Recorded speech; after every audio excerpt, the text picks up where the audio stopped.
আলহামদুলিল্লাহি রাব্বিল আলামিন ওয়ালা আকিবাতু লিল মুত্তাকিন ওয়াসসালাতু ওয়াসসালামু আলাইকা ইয়া শাফিয়াল মুজনিবিন। সর্বপ্রথমে লাখো লাখো শুকরিয়া জানাই মহান আল্লাহ পাকের দরবারে, যে পরওয়ারদিগার রব্বুল আলামিন সুস্থ রেখেছেন। আজকে তাদের জন্য এই ভিডিওটা, যারা আল্লাহর কাছে চান কিন্তু আল্লাহ আপনাদেরকে দেয় না।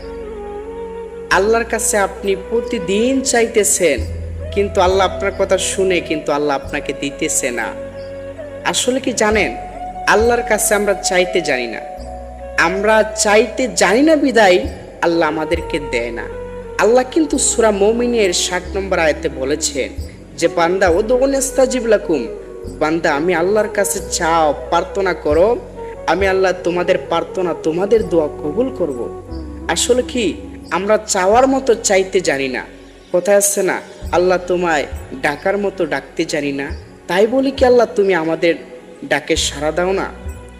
দেখেন, আপনি কখন আল্লাহর কাছে চাইবেন, আপনি কখন আল্লাহর কাছে চাইবেন, আপনি আল্লাহর ইবাদত বন্দি করবেন, আপনি রহমতের সময় উঠে অজু করবেন, অজু করে ওই রহমতের সময় আপনি আল্লাহর দরবারে বিছনায় পড়ে আপনি জায়নামাজ বিছিয়ে আল্লাহ পাকের দরবারে কান্নাকাটি করবেন, তাহাজ্জুদের নামাজ পড়ে চোখের পানি ফালিয়ে আল্লাহ পাকের দরবারে চাইবেন, আল্লাহ গো তুমি না দয়ালু, তুমি না রহিম, তুমি না রহমান, আল্লাহ তুমি না মহান।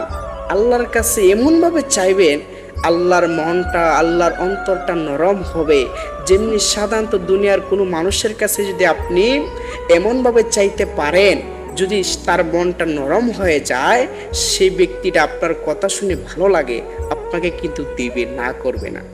আল্লাহর কাছে এমনভাবে চাইতে হবে যে আল্লাহর মনটা যাতে নরম হয়ে যায়। আল্লাহর কাছে চাইতে হবে আল্লাহ তোমার না দয়ার ভান্ডার, কারণ আল্লাহ কিন্তু বলেছেন বান্দা আমার 100টা রহমত থেকে একটা রহমত দুনিয়ার জমিনে বিলিয়ে দিয়েছি।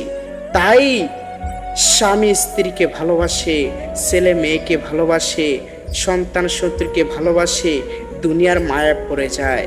আমি আল্লাহ 99টা রহমত আমি আল্লাহর কাছে রেখে দিয়েছি। দেখেন, আল্লাহর রহমতের কিন্তু শেষ নাই।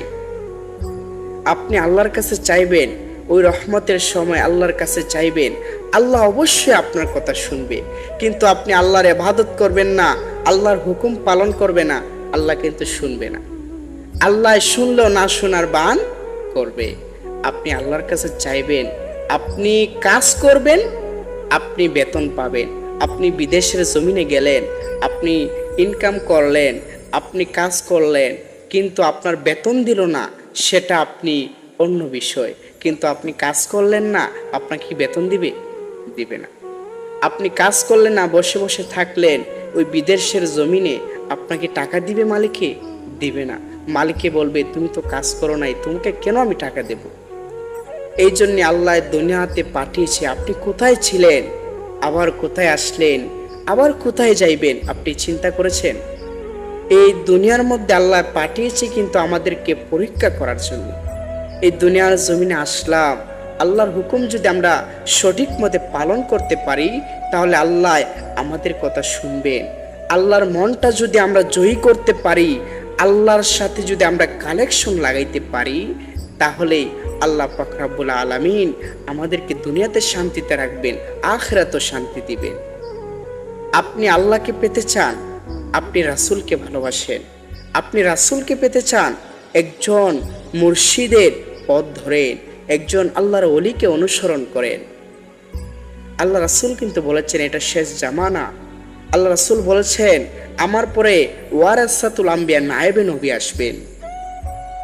আপনি মুর্শিদ ধরবেন, আর মুর্শিদ কিন্তু আল্লাহ পাক রব্বুল আলামিন সূরা কাহাফের 17 নম্বর আয়াতে কিন্তু বলেছেন পথ প্রদর্শক ধরতে হবে আপনার। আপনি যে কোন পথে চলবেন, কোন পথে যাইবেন, আপনি আল্লাহকে, আল্লাহ পর্যন্ত যদি আপনি যেতে চান, তাহলে একজন আল্লাহর ওলি ধরতে হবে। আল্লাহর ওলি ধরলে আপনার নবীজিকে আপনি পাবেন।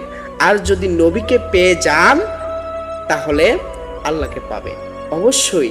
সাহাবীরা প্রশ্ন করেছিলেন, ইয়া রাসূলুল্লাহ, ইয়া হাবিবাল্লাহ, নবী গো, আমরা আল্লাহকে ভালোবাসতে চাই, আল্লাহকে দেখতে চাই, কিন্তু আল্লাহ পাক রব্বুল আলামিন আমার দয়াল নবীকে জানিয়ে দিয়েছিলেন, ওয়াতিউল্লাহ ওয়া রাসূলা, আমি আল্লাহকে আনুগত্য করুক, আমার রাসূলকে ভালোবাসুক, আমি আল্লাহকে ভালোবাসা হয়। যেই বান্দা আমার রাসূলকে ভালোবাসবে, রাসূলকে মহব্বত করবে, আমি আল্লাহকে ভালোবাসা হয়, আমি আল্লাহকে মহব্বত করা হয়।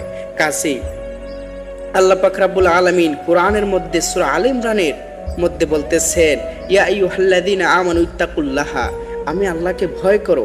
আচ্ছা, আল্লাহকে যদি ভয় না করেন তাহলে কি আল্লাহ আপনার কথা শুনবে?